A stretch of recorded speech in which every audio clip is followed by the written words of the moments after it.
So the main news at the moment in the UK is a big cabinet reshuffle at the top level of government. If you don't know what that means, it basically means when a Prime Minister moves around senior jobs in government, promotes people, demotes people, and so on. I don't want to speak too much in detail about the individual job roles, although I will mention it a little bit.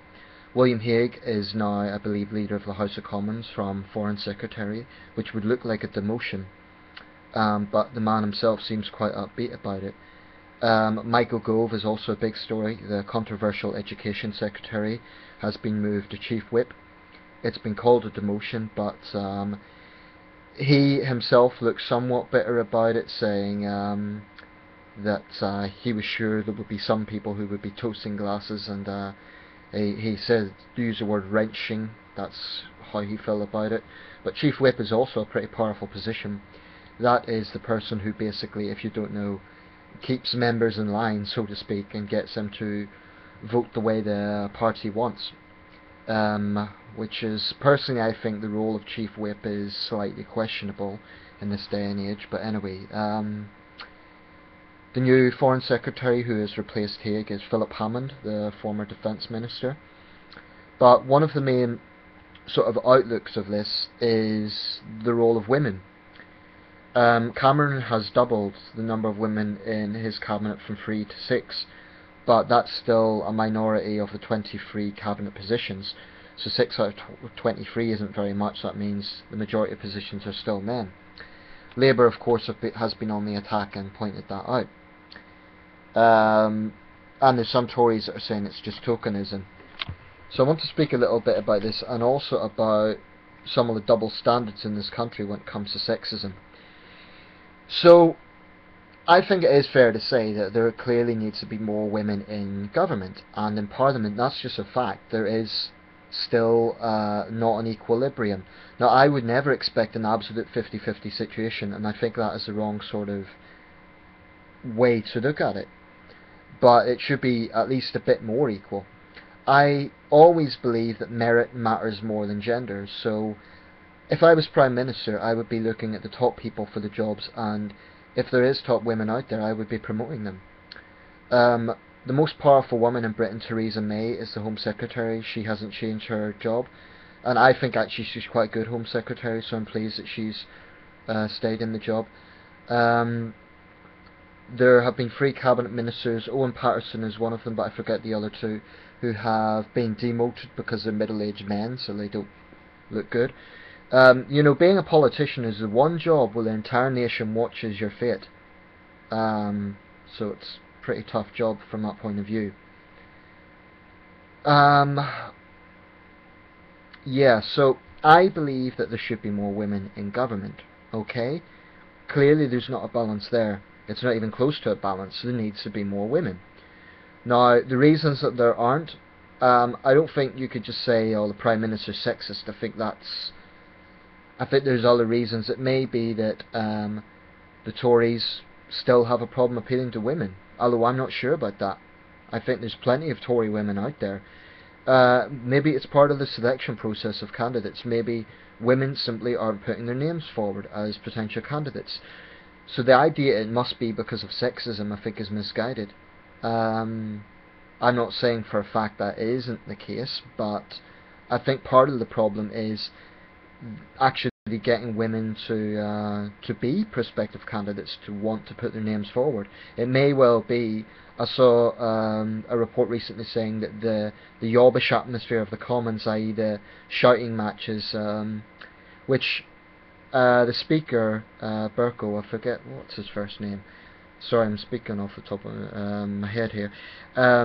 He said that was putting people off. It was putting the public off, and it was putting women members off, because it's a bit yobbish the way members yell at each other, and in truth men probably do it more than women. Although I also resent the idea that women politicians aren't capable of being rude, because they are. And there's certainly things that I also happen to have the view, and this will be controversial, I believe there are some women politicians who will use the sexism card whenever they don't get their own way. I'm not saying that when they talk about sexism that isn't a legitimate concern, but I do believe there are women out there I'll give an example. In the last government, Caroline Flint, I think she's a prime example.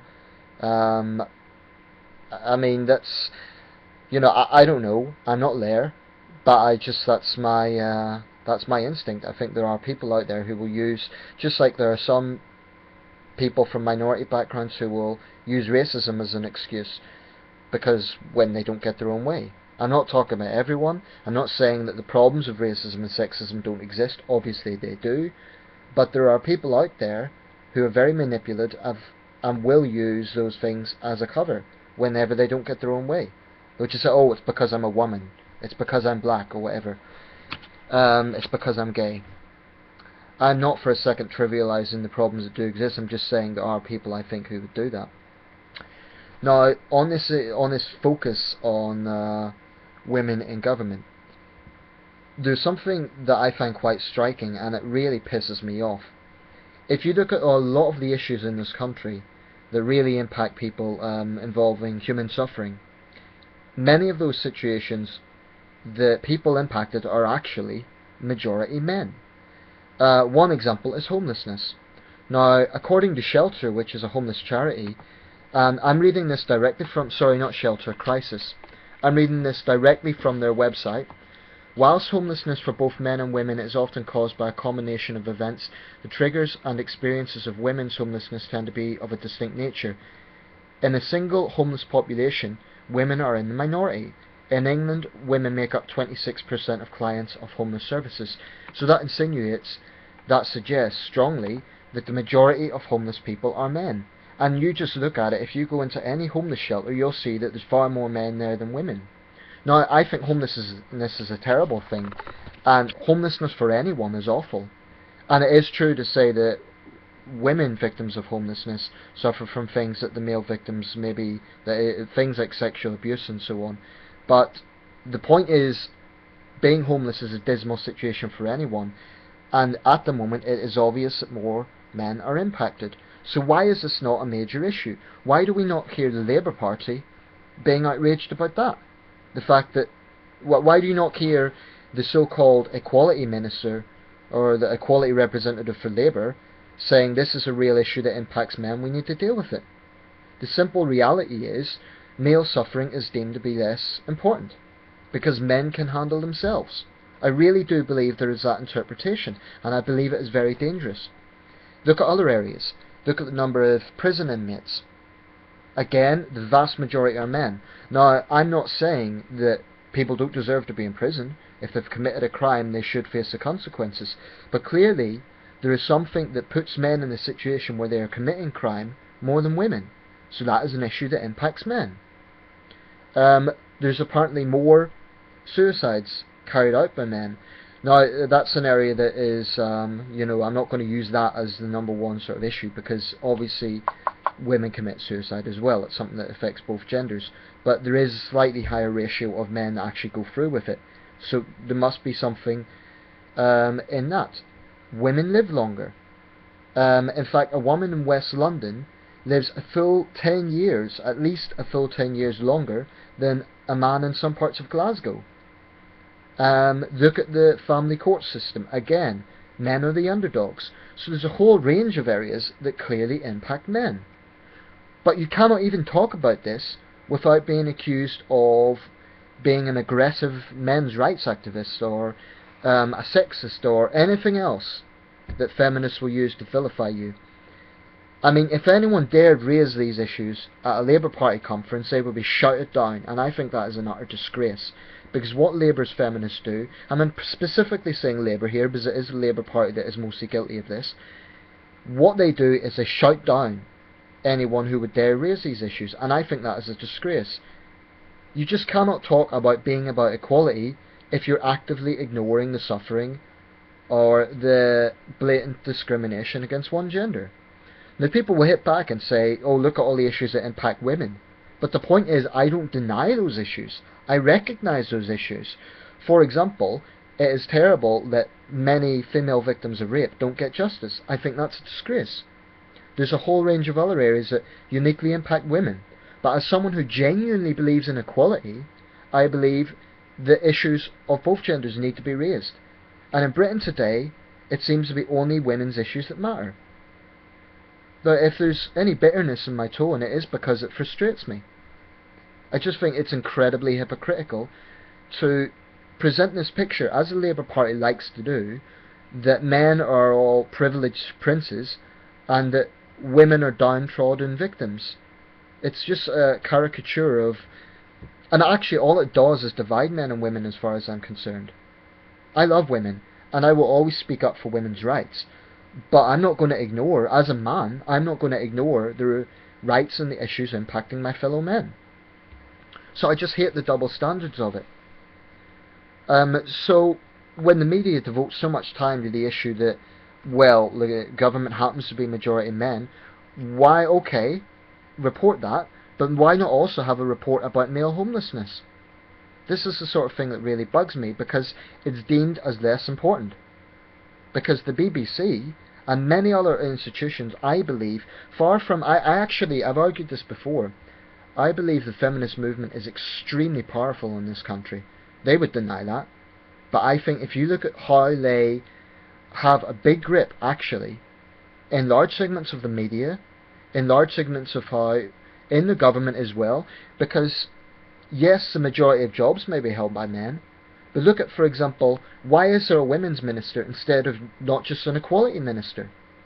That's ridiculous. I think actually it's rather patronising to women, because it treats them as being like a minority, like victims who are downtrodden. Half the population is women, in fact slightly more than half. Now what the Labour Party says is right in principle. Government should look like the population. I go with that. I see where they're coming from, but I just cannot tolerate their double standards of focusing only on women's issues and completely ignoring men's issues. And I guarantee you, anyone who raised this at Labour Party conference would be shouted down. Because right now, the Labour Party is full of aggressive, bullying feminists who will not tolerate other opinions. And it really bugs me, as someone who genuinely believes in equality. So, what I'm trying to say here is, by all means, address this issue. Yes, more women need to be in Parliament, although I don't believe that tokenism is the answer. I believe that it should be solely on merit. I believe there's many capable women out there, and some who are not capable. That's the other end of the argument. I've heard people try to claim that women make better leaders. There's no evidence for that. There's no evidence whatsoever. There's plenty of good male leaders and not good male leaders. There's plenty of good female leaders and not good female leaders. Yes, there may be different approaches that are characteristic of men or women, but I think it's profoundly sexist to say that women are, by nature, better leaders. And it's not, it's sometimes it's men that say it. I think all they're doing is basically slagging off their fellow men. There's plenty of examples of strong male leaders. Look at Mandela. Look at Churchill. There's many, many other examples. So the idea that men are bad leaders just because they're men is profoundly sexist. Because it is driven on the notion that because the majority happens to be men, then there must be a sinister plot. Now, I'm not saying that sexism doesn't exist, but I don't agree with the idea that the situation is the way it is just because of sexism. I think there are other factors. It may well be that politics just appeals to men more than women. And I know I'm going to be slated for that. But the fact of the matter is, it's the idea that you're saying it's all sexism. I think there's no strong evidence for that. I think sexism exists, but that I just don't agree that that is the number one issue of why there's fewer women in government. So, in conclusion, I think that there should be more women in government, because it's far from being even close to an equilibrium, although I don't think it should be tokenism. I think it should be merit alone. 6 out of 23 is not enough, clearly. I just don't agree with the Labour Party's blatant sexism. I mean, this is the party that has only women conferences. I mean, how can you possibly see that as anything but sexist? Having an event where one gender is basically blocked from entering, except for the leader of the party. And I'm not exaggerating, men are actually not allowed into those events. I think that's a complete disgrace. And I think far from being egalitarian, it just makes the Labour Party look like it is run by militant feminists, which it probably is. And it's a shame, because Labour actually has many good policies. And just to be clear, I'm not talking about promoting women's issues. I've no problem with that. But I do have a problem with, for example, women-only events, which are blatantly sexist. Today they were going on about how wonderful Emmeline Pankhurst was. Today happens to be the anniversary of her birth. Well, Emmeline Pankhurst, like many historical figures, was not all good.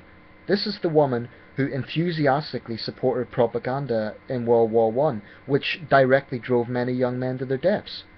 So while she was campaigning for the rights of women, she had no problem sending young men to the trenches. And sure, it was men doing that as well.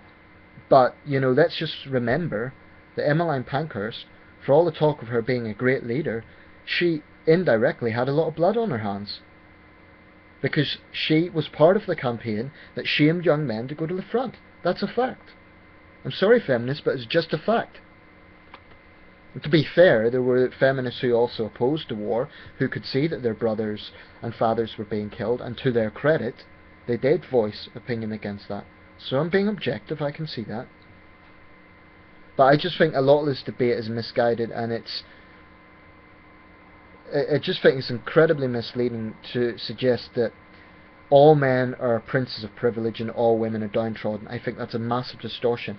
And if you're looking at it only from positions in, for example, business and politics, that's not looking at the whole picture. Because business and politics, although powerful, are not the only sort of ways to look at society. And like I say, if you look at the most vulnerable people in society, which arguably are the homeless, the majority are men. So I just resent the fact that the Labour Party will not even let people voice their opinion on that. Because I guarantee, if I was to say what I've just said on the Labour Party website, I would be shouted down, told to fuck off, told that I'm a sexist pig, etc. And I just hate that sort of hypocrisy. Rant over.